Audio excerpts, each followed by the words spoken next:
If a single institution of Indian democracy were to be held historic few years hence to be responsible for this abdication of their constitutional morality, would it be the judiciary? Would it be the election commission? Or would it be the media? This is the live recording of Peace Vigil's Peace Praxis lecture delivered by Teesta Setalvad in July 2021. Teesta Setalvad, it is an honor, absolute pleasure to have you on the program. Welcome. Thank you so much, Samir, Shireen, and such a warm introduction by my close associate and friend from Amnesty International. Thank you very, very much. I feel very, very humbled by the introduction, and I'd like to begin by saying that all the work that one is being honored for today and is a result of teamwork, team endeavor. And while I welcome what you're saying and gives a lot of strength, it's not just my partner, Javed Anand, but the wonderful team we have at Citizens. It's Citizens for Justice and Peace, not Center. Not just in Mumbai, Delhi, among Adivasis, but our wonderful young team in Assam that is making it possible for doing this work. Thank you so much for having me here. Friends, I'd like to just begin by re-emphasizing what was stated, that we are indeed at a very, very scary, critical, and maybe even challenging juncture of Indian history, Indian politics, Indian social life. We've seen the face and nature of the Indian state change in front of our eyes. You know, we've seen it happening in front of our eyes. It's been not an overnight change. It's been an insidious change.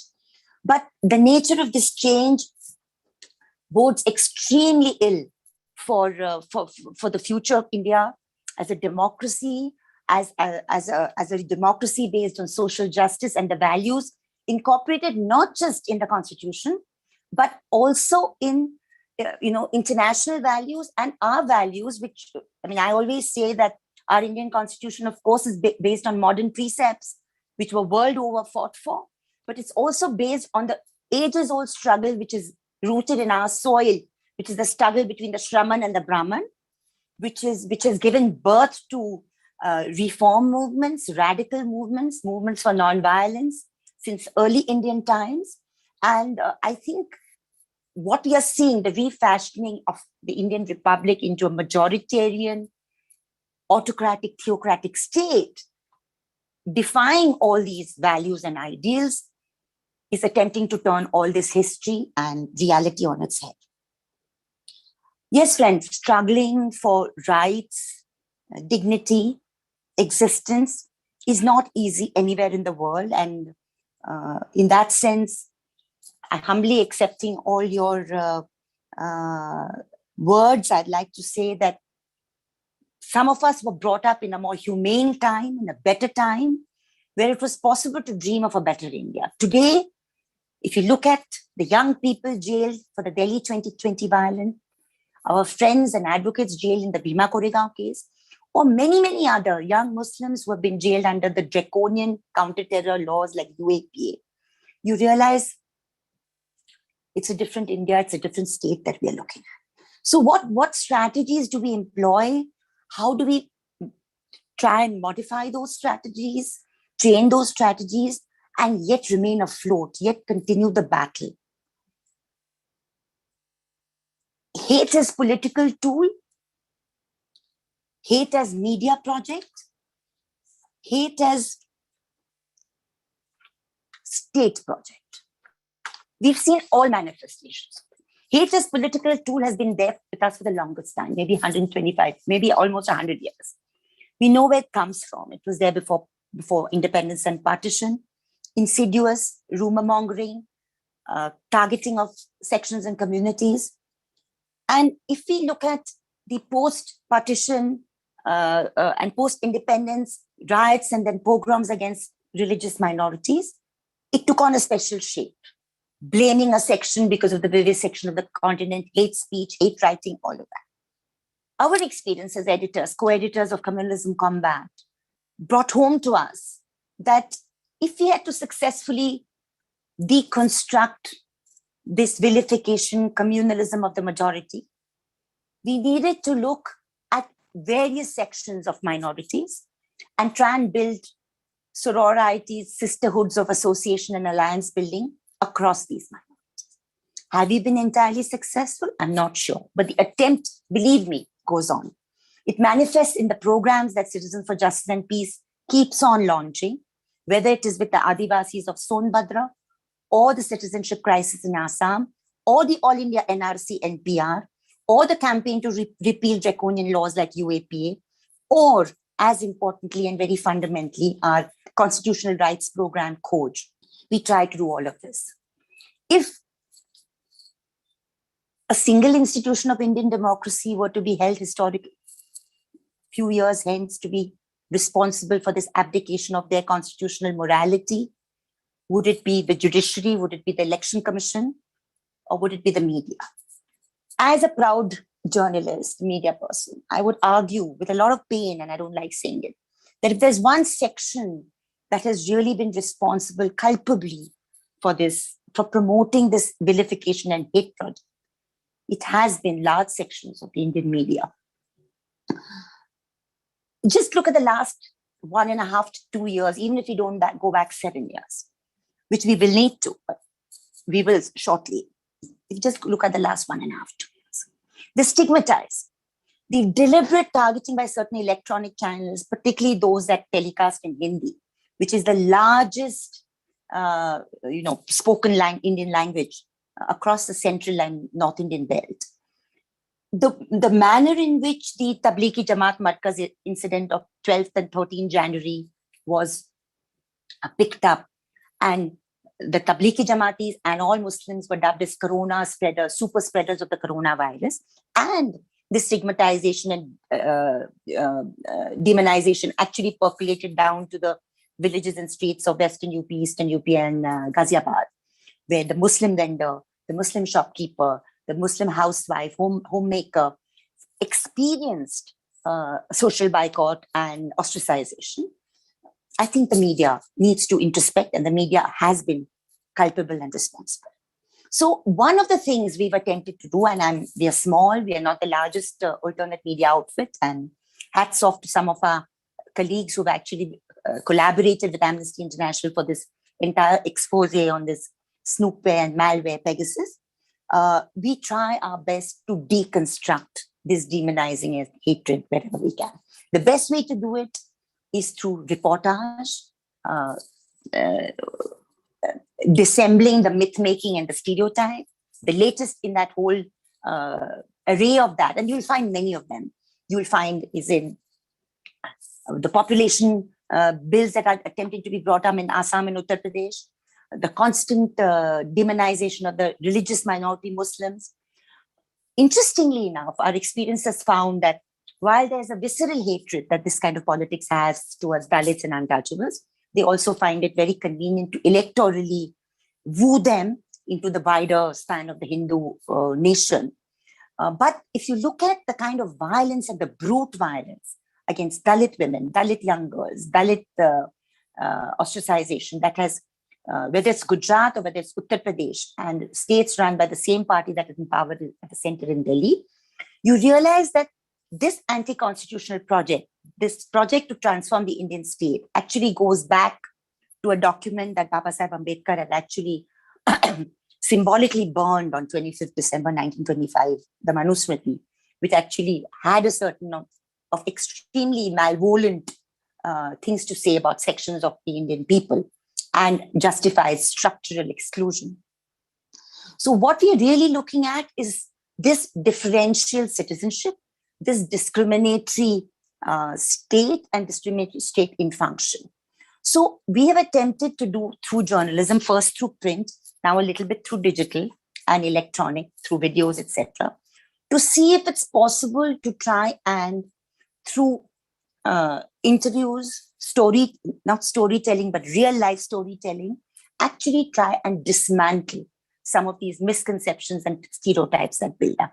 Have we been successful? I don't know. History and time will tell. But the attempt needs to go on, because what we are seeing today is, whether it is in our formal education and textbooks, social science and history, whether it is in the new education policy, whether it is in what's shown on television, I mean, you actually have a complete refashioning of history and social sciences going on in this country.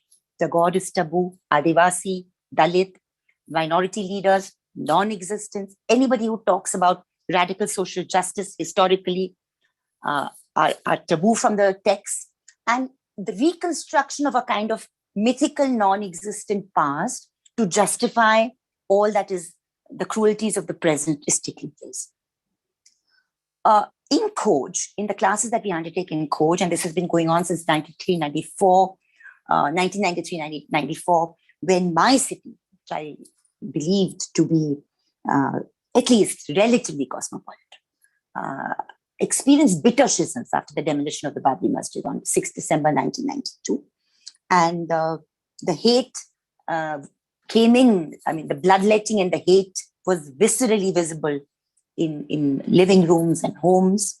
And the legitimization of that othering through that demonic Rath Yatra that began outside Rajkot from Somnath temple and traveled to different parts of India and finally culminated in the demolition 3 years later. The Rath Yatra began in 1989-90. And I still recall, I mean, that was a different time, a more humane media maybe, still with a conscience. I still remember that when Mr. L.K. Advani, a senior leader of the RSS and the BJP, undertook that yatra and began from Gujarat, metamorphically, it had to be Gujarat, and ended up in Faizabad, Ayodhya years later. The India Today, which is one of our, at that time probably the leading political magazine, had him on the cover, a kind of blooming, glowing Advani in the midst of the BJP symbol of the lotus, saying, "The lotus blooms," uncritically talking about the beginning of the Rath Yatra. Other newspapers, I recall, the Sunday Observer, the Telegraph, Hindustan Times, actually documented the bloodletting that took place wherever the yatra went. And I mean, those stories are the stories that I presented as witness to the Libaran Commission, to say that, this was not a benign religious project. It was a political project. It was a project to not just demonize, but to target and to change the fashion of the Indian state. After the demolition takes place, the same India Today bemoans the loss of secularism and talks about the individual acts of loyalty.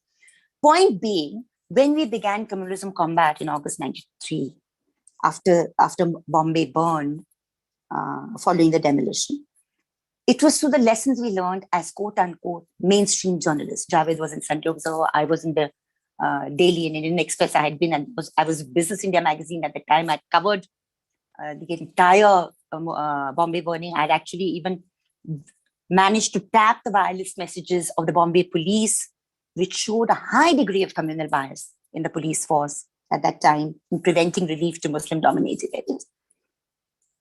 And one realized that one of the failings of the media, and this has just gotten much worse now, but I'm talking about 1993, is that processes are not followed. The build-up to violence and the fallout of violence does not interest the media. And unless the media, which is the fourth estate in a democracy, concerns itself about the nitty-gritty of the build-up to a conflict and the bits of the tragedy of the fallout, there will be no rectification possible. No institutional lessons will be learned from how it built up. So I remember developing a thesis after experiencing Bombay as eyewitness, after covering Bhiwandi Bombay before that, after covering multiple rounds of communal violence, developing a theory of who cast the first stone. Consistently, we are told that the first manifestation of violence is the manifestation of physical violence. But you read 36 Judicial Commission reports after Jabalpur, Ranchi, Tellicherry, Kanyakumari, Ahmedabad 1969, go through all of them. And you find that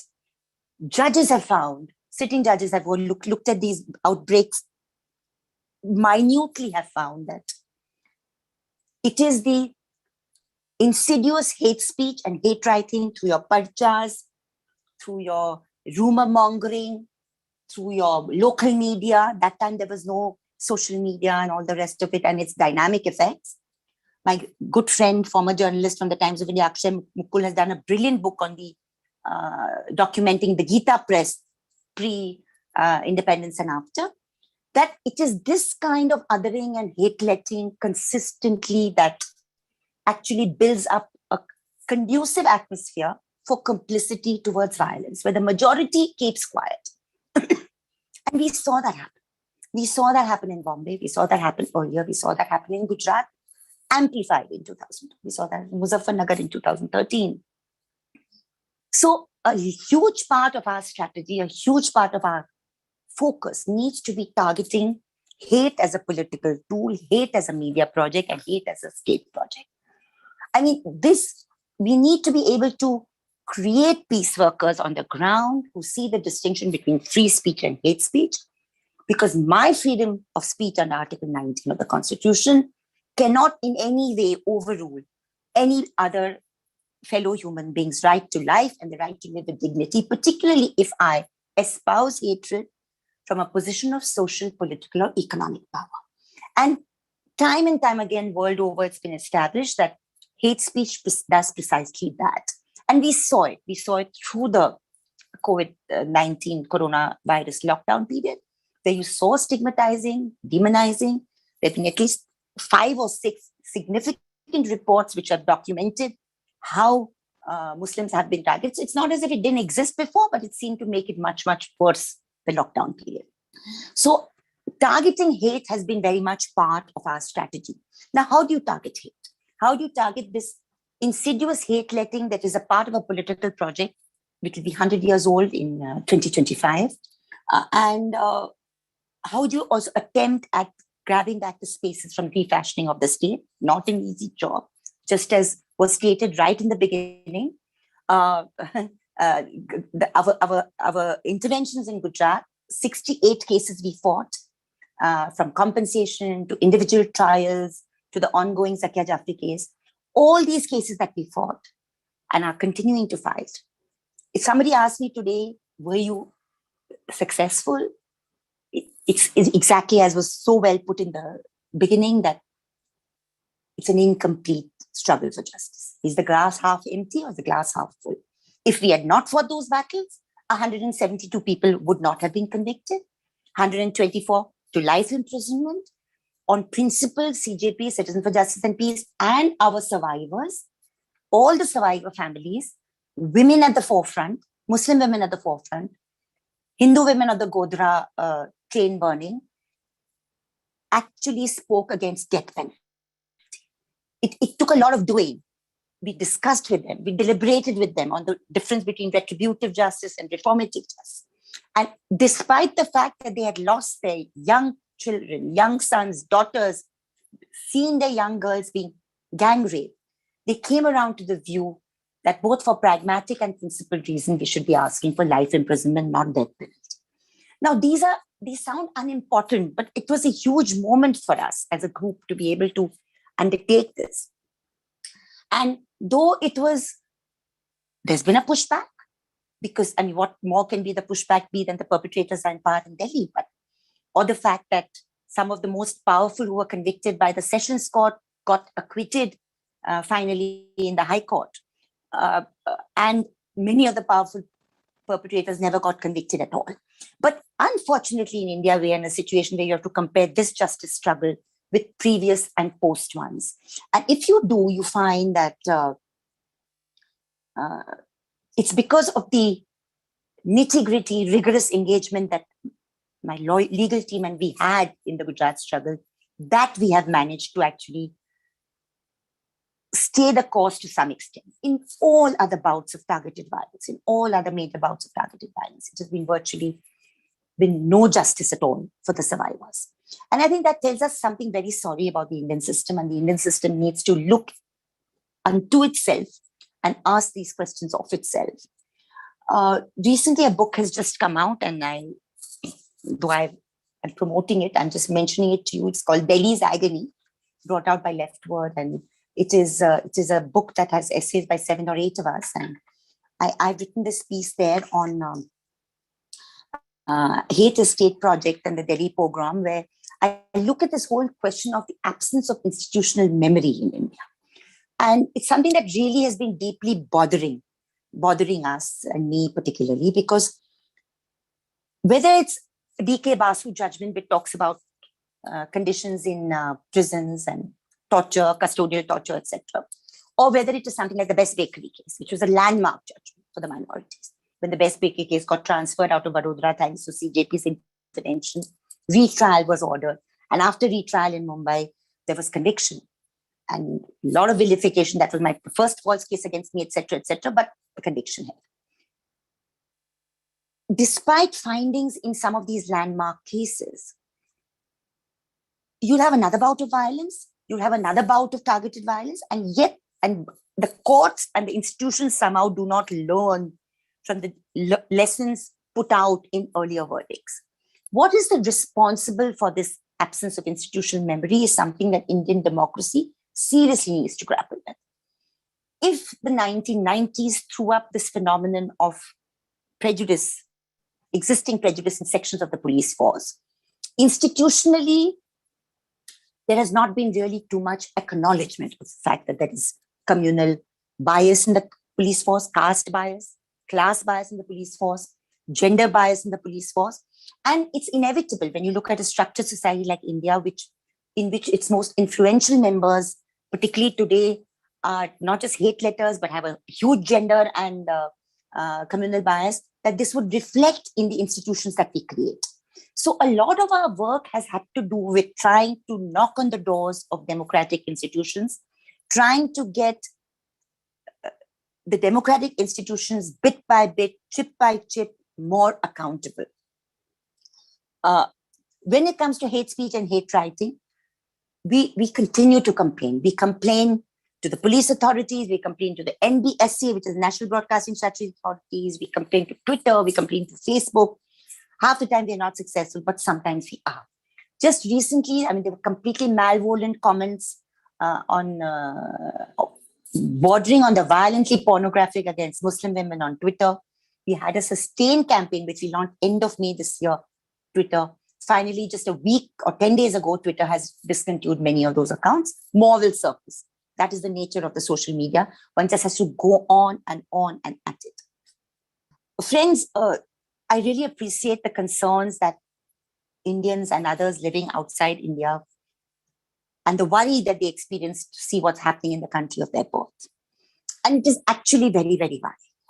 One of the things that we learned as co-editors of Communalism Combat is that if we need to actually fully grapple with the phenomenon of communalism, we need to also understand caste. Because without understanding what caste has been for Indian state, society, and people over thousands of years and how we've not dealt with it, we will not really be able to grapple with the othering of communalism. And so that experiment began through Communalism Combat around 1999 or 2000, about 6-7 years after the publication launched itself. In the last 4.5 years, I particularly have been working very, very closely on the issue of land and forest rights of forest dwellers and Adivasis. And I'm also associated with the All India Union of Forest Working People as its vice president. I mean, it's appalling where even a semi-decently educated human rights defender like myself can have so little knowledge about land and forest rights and the whole forest rights jurisprudence that this country has had over the last 200 years. What we know what the British did to our natural resources, we know that from our history, understanding of history. But how it took Indian Parliament 56 years to enact the Forest Rights Act of 2006. So for Adivasis, they ask me when I do training on constitutional rights, okay, you talk about Schedule 5 and Schedule 6 and Schedule 11 of the Constitution that gives us protection over our culture and our natural resources and our lands. But it was only actuated 56 years later in 2006. Why did it take India and Indian Parliament and the Indian political leadership to give teeth to our rights for only 56 years later?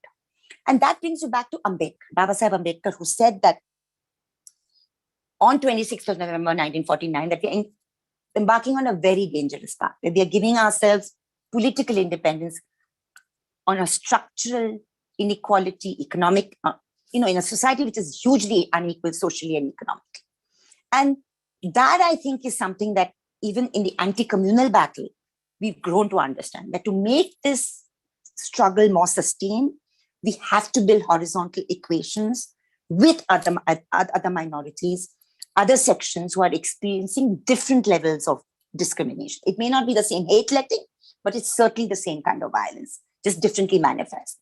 For instance, I mean, it's unbelievable that our country, India, in 2021, puts up, even dares put up with something called, every time I talk about it, rongte khade ho jate, like you say in Hindustani. I mean, you feel goose pimples on your flesh. That do we even know and realize as Indians that we have something like 5 million sanitation workers in India who are doing really filthy work. 2.5 million face high occupational hazards. And what do? They're latrine cleaners, they're sewer cleaners, they're septic tank cleaners, they're railway workers, they do community public keeping, they're women, they're men, school toilet cleaners, treatment plant cleaners, drain cleaners. And their lifespan is shorter, they experience deep-rooted mental and physical illnesses, and the rest of us don't care. They're not a factor. I mean, we are not saying abolish this abhorrent practice. It should not exist in a society, in any modern society. So these are questions that then hit you and strike you that, yes, definitely communalism, we keep battling it, battle the hate, battle the division. But I think we also need to constantly build these lateral relationships, understand struggles of other people, Dalits, untouchables. I mean, sanitation workers are a section of our Dalits and our untouchables. And if a Dalit experiences under this government for the last 7 years, particularly in Uttar Pradesh and Gujarat, and Unnao and Hathras, kind of tragedies where gang rapes take place. In Unnao, we saw the flogging that took place in 2016, public flogging of Dalit workers who were simply doing the occupational work of dealing with cow hide and bullock hide. What kind of society are we living in? What bothers me deeply, and that is something we are still grappling with, is how do you get enough Indians to care about these denial of civil, social, and economic rights? Do enough Indians care? That's a huge challenge, which is why one tries to do it in multiple ways, through media, through legal interventions, through schools. Now, the coach program we've developed over the last so many years, 1993, 94 to be precise, virtually every year, about 1,500 to 2,000 kids, 3-year modules, 56 modules, chipping away. We still believe that after you go through those 3 years, you won't have such a closed mind. We don't teach secularism. We don't teach anything. We just encourage young minds to question. Our classroom should be a space where they're able to talk about peace, talk about conflict, talk about difficult issues. I remember one example which I need to give, which is that when I was talking about caste in the classroom years ago, to a fairly privileged section, and the first reaction is complete denial. There is no caste. There is no caste. I said, think about it. You think there is not? Even I thought there was not when I was young, but think about it. Young minds are very open, persuasive. Second module, third module, showed them stories, gave them examples. By the third session on caste in the South Mumbai school, I had the most appalling examples come back to me, some of which I would have imagined existed in my city.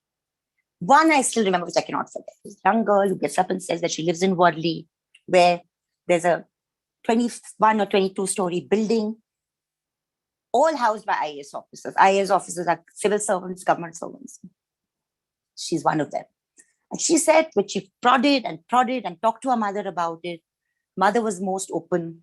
And she said that, did you know that there are people in this building who don't want to let this lovely woman who cleans our toilets day after day to use even the service lift, which is the lift kept separately for quote unquote domestic help. Talking about apartheid in South Africa, this is like daily apartheid that we are living, So, I mean, not allowing a woman to use the lift, which means she has to walk up 21 floors every day to do her work, service 2 flats of floor or 3 flats of floor. I mean, and I'm talking about this story which came 15 years ago. Every year we get such examples. Every year we get such examples. But young people are willing to speak about the conflicts, about the prejudices they are brought up with, and then get bothered by them to want to actually question them, which is why we believe that it's important to keep raising them year after year in these 56 modules that we do. I need to speak a little bit about the Assam experience. The Assam experience has been the most searing in one sense. I mean, I don't think anything could have been more searing than Gujarat in that sense because of the brute violence that one witnessed firsthand. Because I come from that state, my ancestors come from that state, though we are proud Mumbaikars for the last 5 generations, but I had ties there. My mother's maternal uncle lived there, went there 3 times a year. I speak the language. I had strong connection with Gujarat since my childhood. And for Communalism Combat, I had done 5 cover stories on Gujarat before the genocidal violence broke out, post 27 February 2000. And I remember in the 1.5, 2 years preceding the 2002 violence, at any meeting I would go to in any part of India, small, big, I would keep on saying that I really fear something terrible is going to happen in Gujarat. And people would get angry with me even that, why are you wishing this ill? I said, I'm not wishing it ill. I'm just seeing. I'm seeing what's happening in the courtrooms. I'm seeing what's happening with the teachers' institutions. I'm seeing what's happening in the schools. And somehow you're feeling a very high degree of othering taking place, which seems to be a preparation for something else. There was selective census happening for Christians and Muslims both. I mean, it was a very difficult time. And one documented this 5 cover stories of Communalism Combat. Even after the earthquake of 2001 in Kutch, there was discrimination in relief. I mean, I could go on and on about filthy pamphlets, filthy hate pamphlets being distributed for a good 6 months to 1 year before the violence spilled on the streets. Authorities did nothing. Unfortunately, civil society in Gujarat was also very, very paralyzed. So it took some of us going from outside before all of that got activated, and then the rest is history. Assam, we started work in 2017, 16, 17. And I always say this and acknowledge it, that it was VP Tripathi sir's work, which is amazingly stellar work that he did. He went there. He's a Sadbhavna mission from Delhi. He went there on a fact finding, and he did his typical, Tripathi ji's report, and he sent it. And I was just appalled when I read it. And I felt that why had we not responded to Assam before this? Because he did this after the first NRC list came out in December 2018. And that list excluded 1.83 crore people out of the total Assam population of 3.3 crore people. So a third of the population was excluded from the first NRC list. So immediately one realized, and then I started talking about it, and my colleagues went there on a fact finding, and CJP started work there, that we realized that we are going in for a huge humanitarian crisis. A huge humanitarian crisis of massive proportions. And why did the rest of India wake up so late? And anyway, so that's when we started working there, built up a team. And of course, experience in Gujarat and any intervention always helps. But I think the Assam experience is so very varied and different. We have a team which is district volunteers, community volunteers, a legal team. Our presence is there in almost 15 of the state's districts. And the multi-ethnic reality that we are able to deal with has really made us further our work in Assam. I'll come to that in a minute, a bit later, but I just want to give a context to this. I'm sure people already know that while we are hearing about NRC right now, and the NRC exclusion is the greatest threat to the people of Assam, there are 2 other ways in which you can be deprived of citizenship in Assam, which is you can be declared a D voter and you can be declared a declare foreigner. Now, the D voter is done by the Election Commission through a post-1997 process where a lower level official, often without adequate proof, just puts a D voter against my name, even if I've voted for 3 or 4 or 5 elections since I've become an adult. A declared foreigner is an obscure and malevolent power granted to the Assam Border Police under the Foreigners Act of 1946, a colonial law. And notices are coming to people even during the pandemic. Notices are stuck, and it's like these declared foreigners, D voters, or whenever NRC excluded, which is now 1.9 million, 19 lakh in the final list. It came down from 1.3 crores to 44 lakhs to then 19 lakhs in 2019 before the pandemic and lockdown. Totally 2.2 million people in Assam are threatened by loss of citizenship and their families. So, I mean, it's too big for any group to handle, too big for any human rights formation to handle. But we are still doing our very best. We have 5,000 community volunteers. We have, our website, cjp.org.in, has all the stories documented. During the pandemic, this amazing team of ours, like women, they're men, different communities, like between June 2020 and May 2021, we had released 40 people from Assam's dreaded detention camps. If you look at if you read the stories of the people released, it is just unbelievable. Who is picked up? Sakin Ali is picked up. Why is Sakin Ali picked up? Because there was a difference in his name, S-A-K-E-N to S-A-K-H-E-N. Okay, there was a difference in name. He was in a detention camp for 5 years. Parvati Das was picked up. Why was she picked up? Though she was in the voters list, though she was in the NRC, she was included, she's still picked up and sent to a detention camp. Sajibala Ghosh. Who is Sajibala Ghosh? Sajibala Ghosh is the daughter of Digendra Chandra Ghosh, who was an associate of Chandrasekhar Azad, who's part of our freedom movement. She is in a detention camp.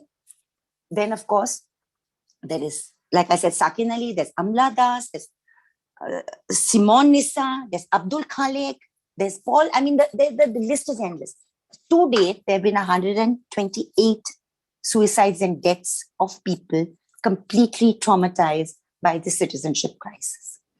Therefore, when the 2019 Citizenship Amendment Bill was rushed through Parliament by this government and completely undemocratically, just like the Farmers Bill, the labor codes that were passed to nullify 44 laws that protect India's working class.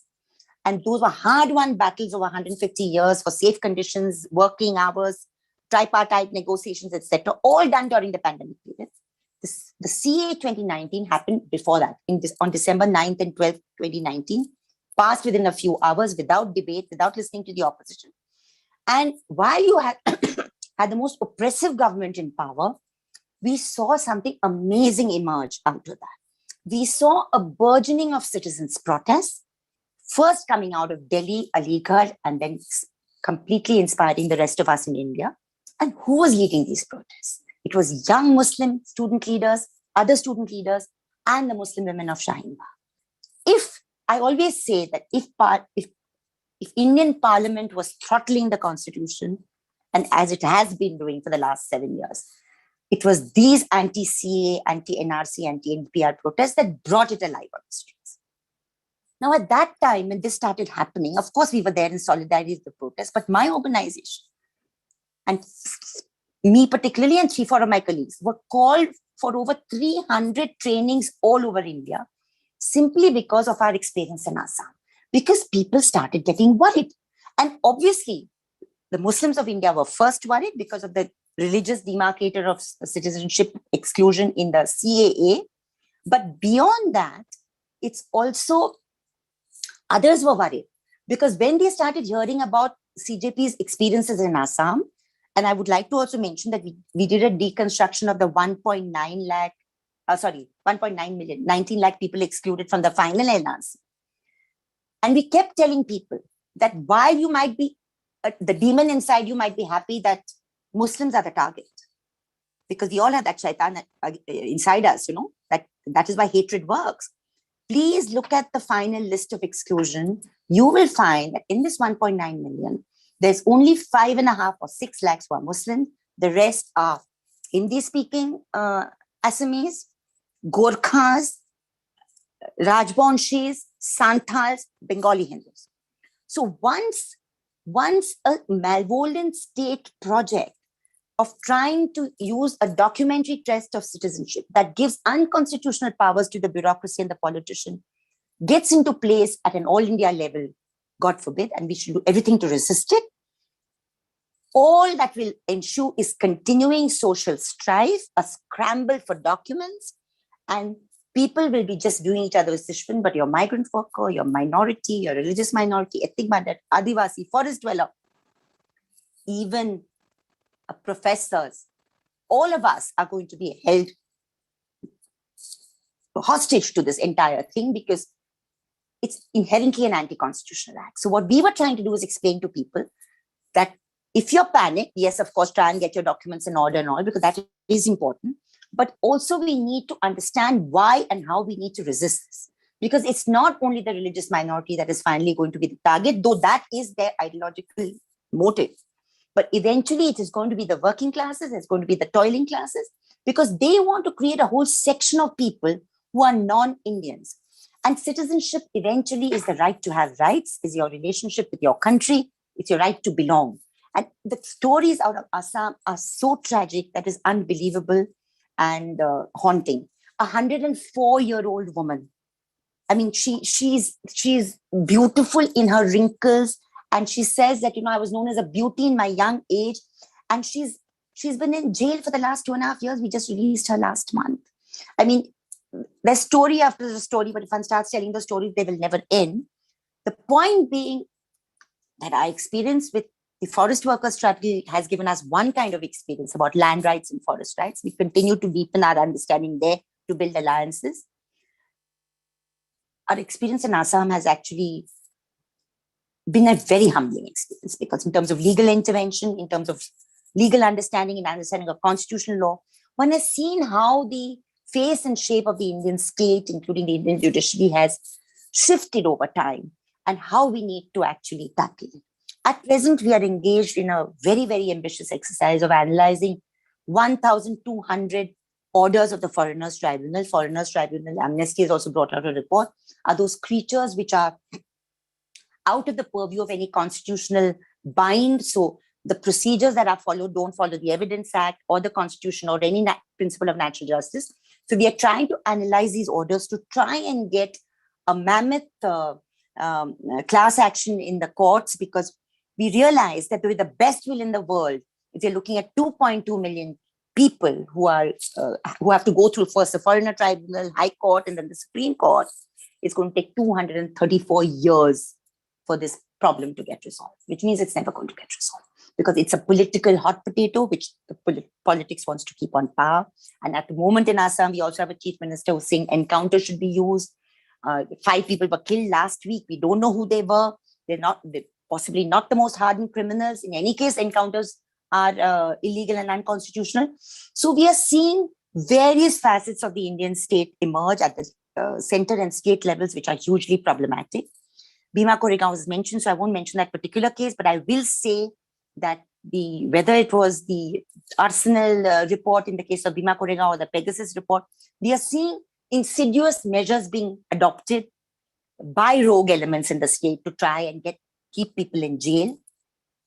We're also seeing laws being passed and misused. Of course, we know about CA, we know about the labor codes, the cow slaughter laws, the love jihad laws. I mean, even a person like me is also calling them love jihad laws because just in terms of easier parlance.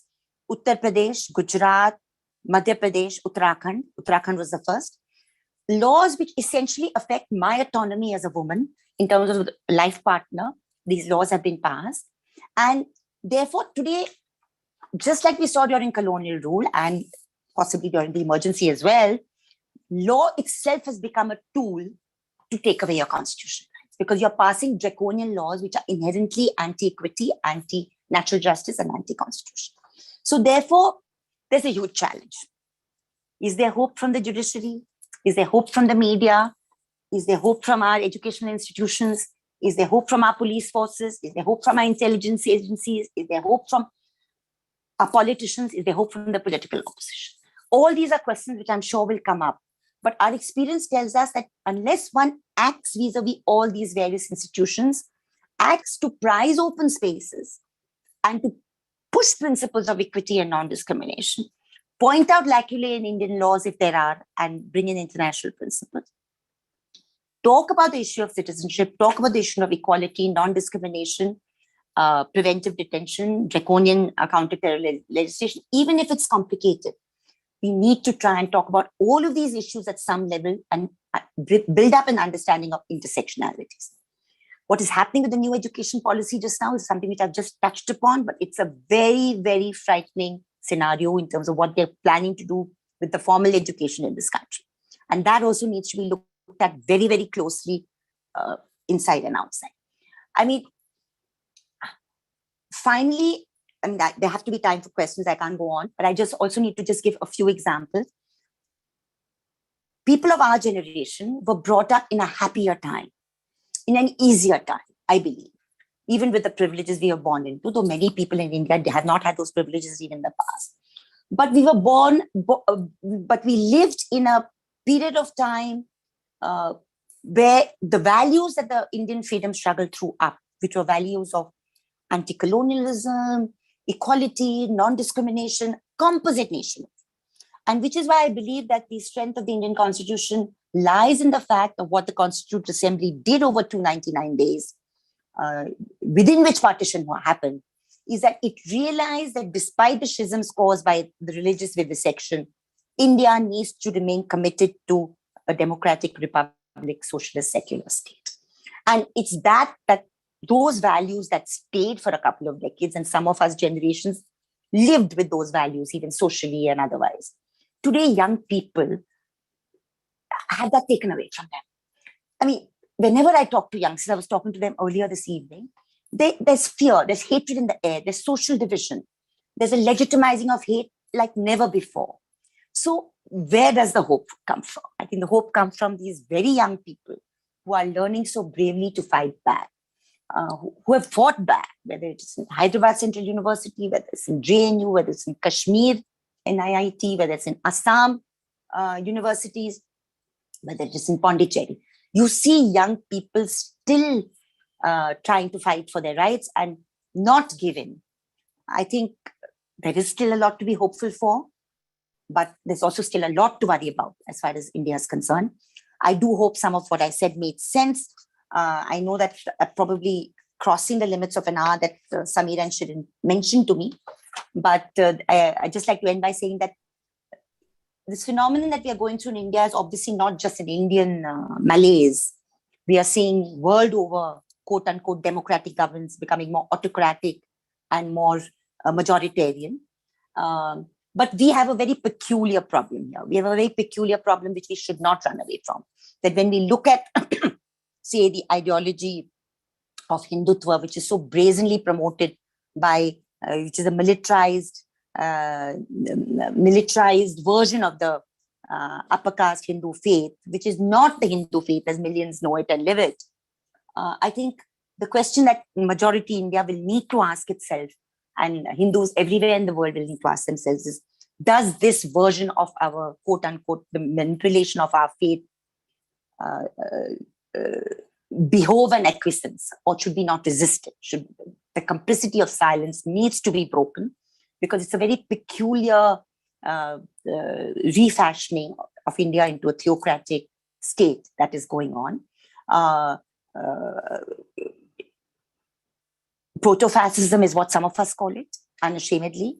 And one is seen with one's experience and reading of how fascism goes, that it doesn't only happen with the takeover politically. It actually happens before that. And that's exactly what we saw in India, that even before the total political takeover happened by the forces, majority forces of Hindutva, the infiltration into institutions of society and state had begun to happen and was there. So you already had this infiltration in institutions of society and state by individuals who believed in a worldview that was inherently anti-equitous, anti-constitutional, and inherently believed in an overthrow of the Indian constitution, and of course also believed that Muslims, Christians, and quote-unquote communists are the major enemies of the quote-unquote Hindu nation.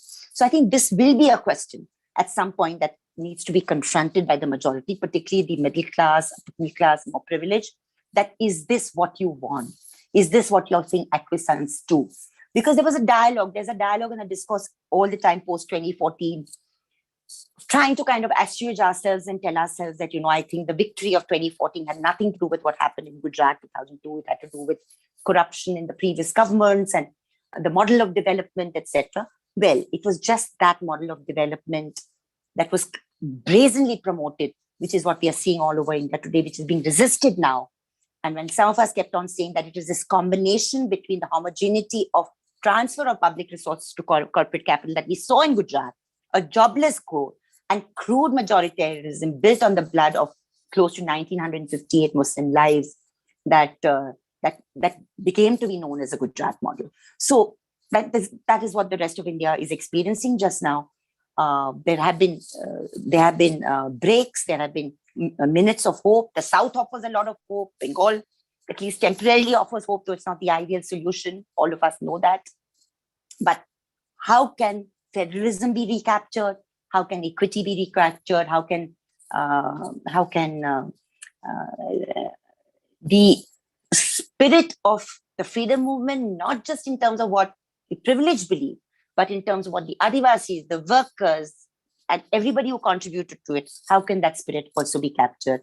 How can that history become alive for all of us in India today? Remains a challenge for us who need to take this as a mass public education program to our people. Thank you so much.